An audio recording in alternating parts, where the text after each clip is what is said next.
Ayun, hello mga Reta, mga Moms, so mga ka-push and ride. So, again, no, nagbabalik at muli po tayo dito sa ating kapanapanabik na another podcast episode 3. Yan. Ako nga pala muli, si Jamie, of course, I'm a nurse here in Virginia. Masaya ako makasama kayo ulit para pag-usapan naman natin ang yung mga iba't ibang buhay, iba't ibang klase ng buhay natin meron dito sa US at kung paano natin mapapalakas ang ating kinabukasan. Yan. Lalo na pagdating sa pera. Yan, di ba? Yeah, Napaka-interesting ito. Sa tingin magandang ko, lahat kwentuhan mga to. kaulit kasi everyone, of course, needs money. So, dati, nagkwento kami tungkol sa unang hakbang namin pagdating dito sa Amerika, pati na rin mga hamon ng buhay, at saka syempre yung mga triumph, struggles and triumph. Ngayon naman, tutukan naman natin yung isang napaka-essential, importanteng bagay kung paano nga ba ang pamamahala natin ng ating mga finances, especially here sa US of A. So, paalala lang mga ka-push, no? Disclaimer lamang po, hindi po kami mga professional na financial advisors. Ang lahat po ng tips at any information na magagaling po sa amin ay babahagi po namin ay para lamang po sa entertainment purposes at general info to the public. Okay, kung may malaking financial decisions kayong gagawin, magandang kumusol na pa rin kayo sa isang qualified professional. Kumusta kayong lahat? Ako naman si Linmer, isang medtech sa Arizona. Ang dami namin natanggap na feedback na nakatulong daw yung past episode natin. So ngayong araw, pag-usapan naman natin yung financial literacy, okay? Kung bakit ito mahalaga at paano ito makapagbibigay ng matibay na pundasyon para sa ating kinabukasan. Kahit nasa ibang bansa tayo, hindi ibig sabihin na wala na tayong responsibility para sa sarili nating pag-unlad. At syempre, sa pamilya rin. Tama ka dyan, Wepa, no? Ang financial literacy kasi ay hindi lang tungkol sa pag-ipon, pag-budget. Kasama dito, syempre, yung tamang attitude, okay? Discipline, and, knowing the fact that, yung pag-unawa natin kung paano ba ginagamit at pinapalago ang perang, of course, pinaghirapan natin dito sa Amerikano. Kung wala tayong wastong kaalaman, without knowledge, ika nga, baka hindi natin maabot yung buong potensyal na kinikita natin. See? So, ang kaalaman sa pera, knowledge about money, this is the key, okay, for financial freedom. Niniwala ka diyan? Like kapag alam mo kung saan pa pupunta, at kung paano makapalaki yung pera mo, mas hawak mo rin ang iyong future. Agree ka Ex- ba, pa? exactly. Alam ko busy tayong lahat pero mahalaga talagang paglaanan ng oras para matuto tayo tungkol sa tamang paghawak ng pera. And kahit malayo tayo sa Pilipinas, marami pa rin tayong mga pangarap at layunin para sa atin at sa mga mahal natin sa buhay. Kaya mag-relax kayo, kumuha ng kape o tsa at sumabay sa talakayan natin tungkol sa financial empowerment. Yan. So, yan. Wepa, bakit mo nga pala masabi na mahalaga ang financial literacy? Lalo na pa sa ating mga Pilipino, mga Pinoy dito sa US. Mas malaki nga ang kinikita natin kumpara sa Pilipinas, di ba? Pero di hamak na alam naman natin talaga na mas mataas din ang gastusin dito. Ang sa tingin mo? Marami ang may akala na kapag nasa US ka na, ayos ka na. Pero sa totoo lang, oo, mas malaki ang kita pero mas mahal din ng lahat. Rent, kuryente, kotse, insurance, at iba pa. Kung wala kayong tamang pag-manage ng pera, mabilis din itong maubos. Importante ang financial literacy para ma-break natin yung cycle ng earn, spend, earn, spend. na nakakapagod at minsan nakaka-stress na rin, pare. 100% agree ako dyan, my friend. Kasi alam mo, it's not about yung mga all our needs here in US. Marami rin kasi sa atin, um, of course, no? Number one reason, I think everyone will agree to me, is that yung marami rin gustong tumulong sa pamilya, okay? We came here to support our family sa Pilipinas, magpadala siyempre ng, ng suporta, di ba? Pero kung wala tayong malinaw na plan, okay, wala tayong, kumbaga, straight agenda o plan, baka ma-stress tayo. Kapag sumobra na ang gastos, you know? So, again, knowledge is power, okay? Lalo na kapag usaping Pera. pera. So, dahil ito ang bibigay sa atin ng extra sa klolo, isn't it? Gaya ng, of course, number one dyan, emergency fund, di ba? So, ang dami. Number two, investment.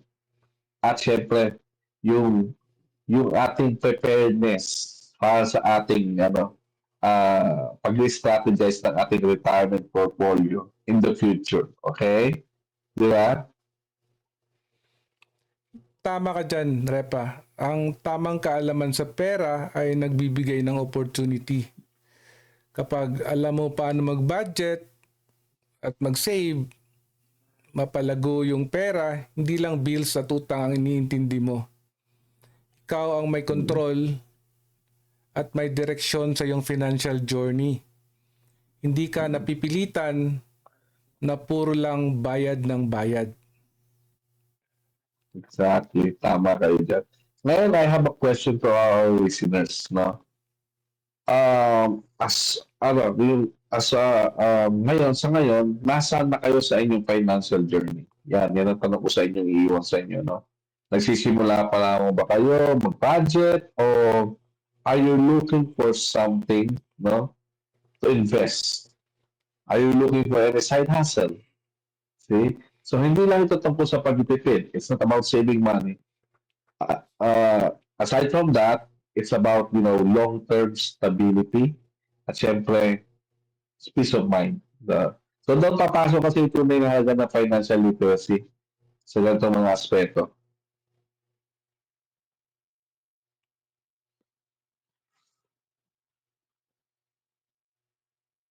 So, syempre, dahil napag-usapan natin ito about sa kaperahan, di ba?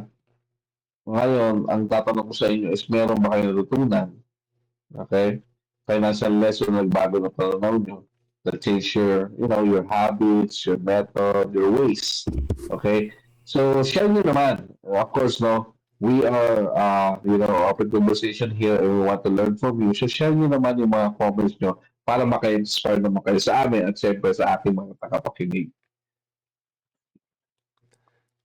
JB, nung dumating ka sa US, ano yung pinaka naging hamon para sa'yo sa pag-manage ng pera? Saan ka nahihirapan at anong solusyon ang ginawa mo?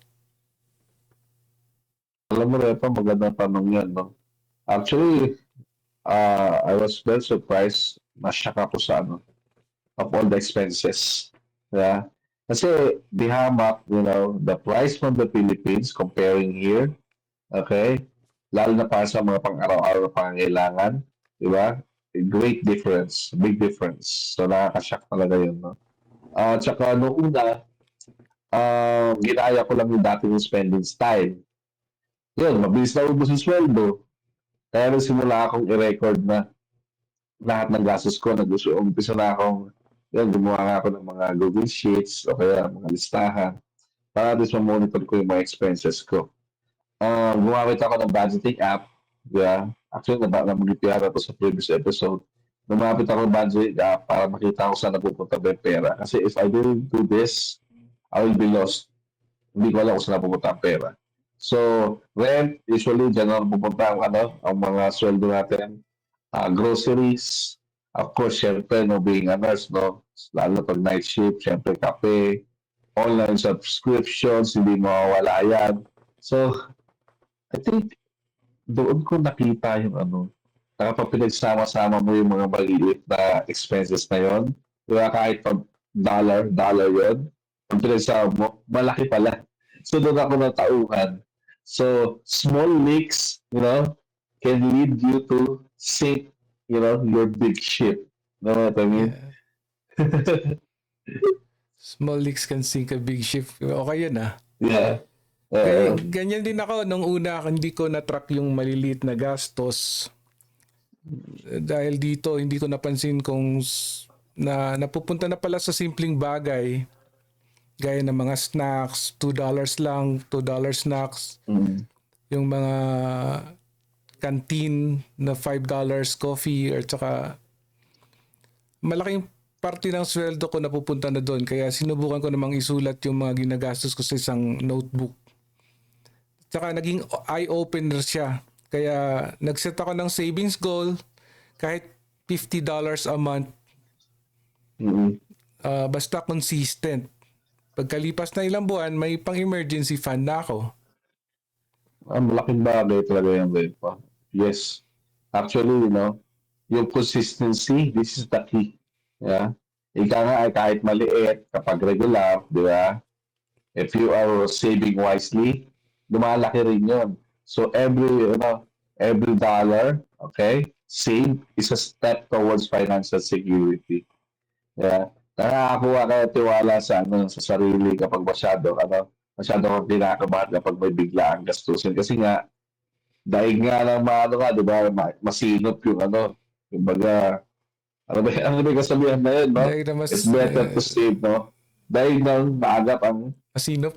Hindi ko alam yun. it's Nakalimutan better, ko. It's better to be prepared when there is something like in the future, like emergency, something like that. Diyan papasok ang disiplina. Yeah. Yung discipline mo sa pag-track at pagsisave. Hindi naman kailangan malaki agad yung sahod. Ang mahalaga, alam mo kung paano alagaan at palaguin ang perang hawak mo. Minsan, simple lang. Like, bawasan ang gastos sa kape, fast food. Malaking tulong na yun sa ipon eh. I hope yung mga listeners natin na nakikinig ngayon, may mga financial habit na ba na sinimulan? Kung meron na kayong financial habit na sinimulan, ano yun? At paano ito naka-apekto sa inyo? You can share it on the comments, on our comment section, para naman makabigay kayo ng kumbaga ng tips sa mga Yes. Siyempre sa atin din. Yes. So, Repa, alam natin, wala namang perfecto dito, di ba? Wala perfectong tao. So, alam natin lahat tayo nagkakamali, lalo na pagdating sa mga usaping pera, di ba? Pero ang ko dito, tanong ko sa iyo, siyempre sa mga tagapakinig, ano sa tingin mo yung pinakakaraniwan, usually, pagkakamali ng mga Pinoy dito sa US pagdating sa ganyan? Sa usaping pera, sa financial management. Marami eh. Pero una dyan, yung not tracking expenses. Wala kang record. Di mo alam na sobra na pala yung gastos mo sa pagkain, sa paglabas-labas, especially online shopping. Tsaka pangalawa naman, impulse buying. Kapag nakita mong sale, punta ng TG Maxx or Ross, buy agad kahit di naman kailangan. Di ba? Yeah. Then, pag dumating na katapusan ng buwan, kulang na. Kahit sa mga essentials. Yeah. Tama ka dyan, Repa. Ito talaga, sa tingin ko, isa sa mga tingin kong pagkakamali dito ng Pinoy pagdating sa financial management, no? Yung sobrang pagkaskas ng mga credit cards. Di ba kasi dali kumuha ng credit card din sa USA, di ba? Ang dali. Tapos ang laki pa ng credit line mo. Di ba? So, tendency, yung Pilipino, impulsive buyer tayo eh. Di ba? Kasi madali mag-swipe. Kasi hindi agad naamdaman ng gastos. Ngayon, ito na problema pagdating sa kumbaga due date, no? Kapag hindi mo kayang bayaran ng buo dito, Repa, ang taas ng interest. Di ba? In average, sabihin natin ang interest dito ng credit card, 24%, 29%. Imagine kung nagbabayad ka lang halimbawa ng minimum amount. Diba? Let's say, for example, 1,000, tapos magbabayad ka minimum na 200. 800, i-multiply mo sa 24%. Doon nababaon yung mga kababayan natin, no? Dahil sa akala nila, okay lang bayaran minimum payment. Hindi nila alam, delikado yun. They will drown in debt because of that. At huwag kalimutan yung lifestyle inflation. Kung kailan tumaas yung sahod, Mm. tumataas din ang gastos. Parang gusto mo na lahat bago, phone, gadgets, every year nagpapalit ng kotse. Mhm. Kasi unplanned spending can derail your financial goals. Sa maling paggamit ng credit card or any credits, loans or whatever, maaaring magpahina ng yung future. So dapat marunong kang kumontrol. Mm. At saka kailangan natin maging aware sa mga triggering factor, no? Minsan kasi napapabili ka dahil bored ka lang o kaya dahil nakikiuso. Ang ano ko dito, this is my only opinion, okay? Pasintabi na sa mga karinig. Pero syempre kasi, no, naging parang kultura na at saka naging common na sa ating Pinoy, no? Na nakikiuso, dahil ito, ayan, magandang damit, magandang sasakyan. Kasi napakadali tayo kumuha sa sasakyan dito, di ba? Hindi mo na iisipin kung ilang taon mo babayaran yun, tsaka ilan ng APR nun, at saka kung magkano magiging interest out of the, merchandise, retail price ng sasakyan. So yan usually ang nagiging talagang kumbaga nagiging mistake, isa sa mga nagiging mistake ng mga kababayan natin sa US. Kaya kung alam mo yung dahilan, okay, if you know what's the reason, okay, it's easy for you to avoid next time. So dapat matuto tayo sa mga naging natin pagkakamali. Kasi kung halimbawa gagawin pa rin natin yung nagawa natin parehas na pagkakamali, ay hindi na yung kumbaga, you are not learning, no? Yeah. From your past experience. I Kaya agree. mahalaga magkaroon tayo ng sarili mong limits. Limit yourself against temptation sa mga sale. Kasi talagang marami sa US. Sobrang dami. Kaya talagang ikaw susuko at saka talagang bulsa mong susuko. So kaya naman, kayo ba mga listeners, no, sa mga nakikinig sa podcast namin, no? May financial mistake ba kayo na hindi niyo makakalimutan? At paano kayo natuto rito? Kwento niyo naman sa amin. Just comment in the comment box para at the same time matututo kami sa mga experiences niya. So ngayon naman, Bepa, dumaan naman tayo sa pag-usapan naman natin yung mga practical steps. Okay? Ako, gumagamit ako ng budgeting app as I mentioned earlier. Pwedeng libre, pwedeng paid. Okay? Ang mahalaga, nakikita ko yung kabuuang picture ng gastos ko. Di ba? Kasi every recorded dollar is a step toward a better future. Dahil kapag may listahan ka nga, hindi mo maloko ang sarili mo. At saka, guidance mo ito kung talaga napapasobra ka na ba talaga sa mga expenses mo. Kasi syempre, no, ang income mo ito lang. Tapos ang expenses mo, sumobra doon sa income mo, ay talagang maninegative ka. So you should, talaga, stick to your budget. Kaya nga, tawag dito, nag-invest sa mga budgeting apps na yan. Libre yung may bayad man eh. Para at least nakaka-catch up mo, monitor mo yung gastusin mo. Sangayon ako dyan. Makakatulong din na makita mo ng malinaw kung alin yung needs, alin yung wants. Pag may hawak kang totoong listahan kasi, mas madali mong pipigilan yung sarili mo na gumastos ng hindi kailangan. Yeah, and aside from that, Pepa, dapat meron kang specific savings goal. Na, kasi hindi pwedeng mag-iipon ka lang kapag gawin ng tira. Yeah? Kasi kung gano'n ang gagawin mo, walang pumupuntahan yun. Yeah? Dapat meron ka talagang value na allotted talaga for your savings. Okay? Kahit mapa $20 pa yan, 50, 100, every sweldo, ika nga, small savings today, okay? Big security tomorrow. Di ba? So kapag may ipon ka, okay, hindi ka kabado. No? Kapag may sumulpot na emergency, at least meron ka madudukot pag may emergency during times of kumbaga RDP time. So wag din natin kalimutan ang daming free resources sa internet.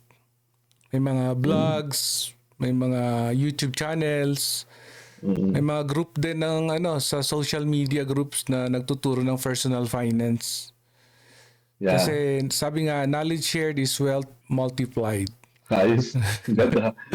Marami ba dyan sa Taglish, marami pa dyan na Taglish yung explanation kaya mas madaling Mm. maintindihan. Natututo ka, pwede mo rin i-share sa pamilya at sa kaibigan mo. Mm. Exactly. So sa mga listeners natin, anong budgeting tool ang gamit nyo? Comment nyo naman, it could be, are you using an app like JV here or notebook old school kagaya ko? And bakit Mm. ito naging effective sa inyo? Share nyo lang sa comments below kung ano yung ginagamit nyo na budgeting tools. Yes. So, I think isa pa sa mga importanteng talakayin dapat about financial literacy is about yung the importance of having emergency funds. No? Kasi though right now we're healthy, no, we're working, but we'll never know because the uncertainty of life, no? We not expected lahat, no? So kahit maliit lang, tulad ng pang-isa or 2 buwan na gastos, malaking ginhawa yun kung may bigla ang bayarin. So dapat talaga maging aware tayo at saka dapat open tayo about this, about this talakayin about emergency fund. Kasi halimbawa, sa ospital o sa kotse, di ba? Halimbawa, nagkasakit ka, di ba? At least meron kang emergency fund. Hindi mo ito kukunin sa savings mo. Kasi pag halimbawang wala kang natabi para sa emergency fund, saan ka kukuha ng pera? Sa savings mo. Eh, ang billing dito sa Amerika, nako, mahina dito 20,000, 30,000, di ba? Pati per operation pa yan. Sabihin natin sa kotse, nasira ka ng kotse, biglang nasira kotse mo. Eh, hindi naman lahat covered ng insurance. So, sabi nga talaga saving today, securing tomorrow. Wala nang ikagaganda pa talagang napakaganda na talaga mag-ipon ka ngayon. No, para meron kang madudukot talaga sa inaharap. Tumpak ka dyan, Repa. Maganda kung kaya ng 10% ng monthly income mo ang isi-save. Pero kung 5% lang muna ang kaya, okay na rin. Ang mahalaga ay maging consistent ka. Isipin mo to bilang like payment, bayarin. Pagdating ng sweldo, itabi mo agad para mas-save mo siya bago ka gumastos. 10 or 5% is, I think, is kaya Fair naman. enough. Kaya naman. Mm. Oo, para mas simple, para hindi ka na mahirapan, no? Kasi dito, pag may bako tayo, di ba, may app na siya. Diba? Pwede mo i-automate. Tawag dito, auto-transfer. Mhm. Diba yung savings mo? Diba, monthly. Every month mo i-set na mag-save ka, halimbawa ng 100, 200, no? Pwede ka mag-set up ang automatic transfer mula sa checking papunta sa savings. So, madali lang naman yun. Hindi mo na kailangan punta sa bangko. Ganyan ka-convenient ngayon. Dahil siyempre, ngayon, siyempre, digitized na, di ba? Tsaka, kumbaga, AI na nga eh. So, right on your fingertips, kaya mong gawin yan. Para hindi mo na iniisip. Kumbaga, out of sight, okay? Out of mind, mas hindi mo na gamit. Sa una, baka maliit ang tingin mo dyan. Pero pag tumagal, may buffer ka na. So, pag may buffer ka na, mawawala na yung kaba mo na baka wala kang panggastos kung may emergency. At dahil dyan, makapag-focus ka na sa ibang goals tulad ng skills training o kaya side hustle. A lot of things. Pag wala ka ng stress sa emergency things, di ba? And sa mga listeners natin, ano ba yung saving strategy na ginagawa nyo? Is it automated or mano-mano? Nilalagay mo ba sa sobre yung yung savings mo? Withdraw ka tapos lagay mo sa sobre yung 5% or 10%? So just share it para marami naman tayong matulungan or makakaalam sa ganitong tips or tricks on how to save your money. And JV, hindi biglang nabubuo ang good financial habits kapag nasanay ka na. Sobrang laking ginawa nito pero dapat gagawin mo araw-araw, check yung gastos. Kahit sandali lang. Ito yung magiging habit siya eh. Napapansin ko kasi pag alam kong ire-record ko yung binili ko, mas dinitimbang ko muna kung kailangan ko bang bilhin to. Yeah. So, ika nga, every wise financial decision builds a brighter future, no? So, kapag regular mong inaasikaso yung budget mo, okay, makikita mo na, uy, on time ako nagbabayad ng bills. Yeah. So, hindi mo na kailangan isipin yun. Mas auto-pay mo na lang. Hindi lumulobo yung credit card debt, no? At tuloy-tuloy din ang savings. Saka mahalaga dito sa Amerika na alam mo lang yung, yung credit card utilization, no? Kasi hindi porket meron kang credit limit na 10,000, gamitin mo na agad yun. Mayroon tayong tinatawag na credit score dito, no? So, there's certain percent kung ilan lang ang pwede mong i-utilize na credit card. Yeah, credit limit. So, dapat dito sa US talagang, maging kumbaga, equip ka with knowledge kasi pag hindi mo alam to, you are losing. Yeah? Yun nga, no? So, makikita mo na on time ka magbayad ng bills, hindi lumulobo yung credit card debt mo, at saka tuloy-tuloy yung savings. Nag-aaral pa eh. It will, parang result you for masaya at confidence kasi alam mo, you're in control. Control. Yeah. Tama. At saka i-level up mo rin sa pamamagitan ng pagbabasa ng personal finance books or panunood ng mga webinars. Yeah. Kasi sabi nga, the best investment is in yourself. Kapag marami kang alam, mas mapipili mo kung ano ang mabuti na desisyon na gagawin mo at hindi ka rin takot na sumubok kasi naintindihan mo yung risk and rewards na papasukin mo. Actually, basic pa lang itong pinag-usapan natin. In general pa lang ito. Napakaganda na talaga ng paksa natin ngayon. No? So, I think one of the factor rin na mas okay is yung partner mo o yung pamilya mo kasama mo sa pag-budget. Yeah.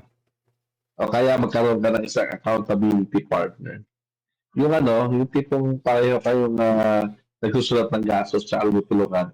So, kumbaga parang you're in this together. Diba? Hindi lang ikaw yung nakakalam ng expenses, tsaka ng income nyo. Mas madali kasi makipagpatuloy eh. Yung mabubuting gawain pag may kasama ka. Diba? So, yun naman sa ating mga listeners naman, no? Ano naman yung financial habit nyo na nakapagpabago talaga ng pananaw nyo sa pera? Kwento nyo naman sa amin, mga Repa, mga Waps.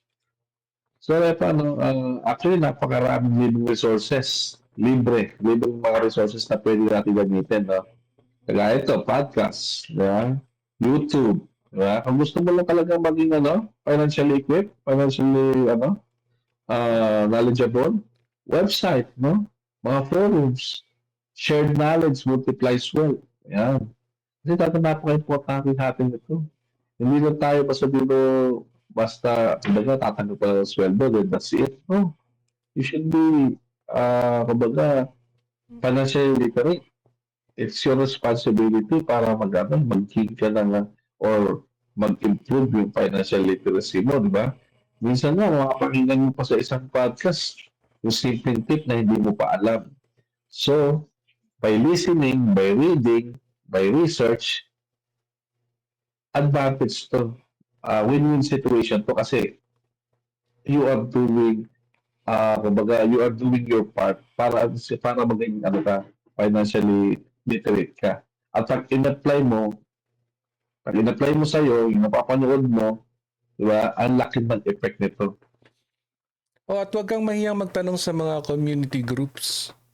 Lalo na yung mga Pinoy focus kasi may mga tao doon naka-experience ng mga the same problems na pwede nilang i-share at yung naging solusyon nila. Kasi may accountability ka rin kasi kung alam mong di ka nag-iisa sa journey mo. Yeah. Tsaka pag alam mo na yung basics, no? Basic budgeting, saving at saka controlling ng mga utang or debt, pwede ka na tumingin yan. Pwede ka na tumingin sa ibang bigger opportunity. Kumbaga kasi natatanggalan ka na ng mga basic problems sa buhay mo. Now you are looking for another stream of income or another stream of opportunity. Tulad siyempre ito ng mga side hustle, small businesses, especially coming in here in USA. It is a must that you have a business here, no?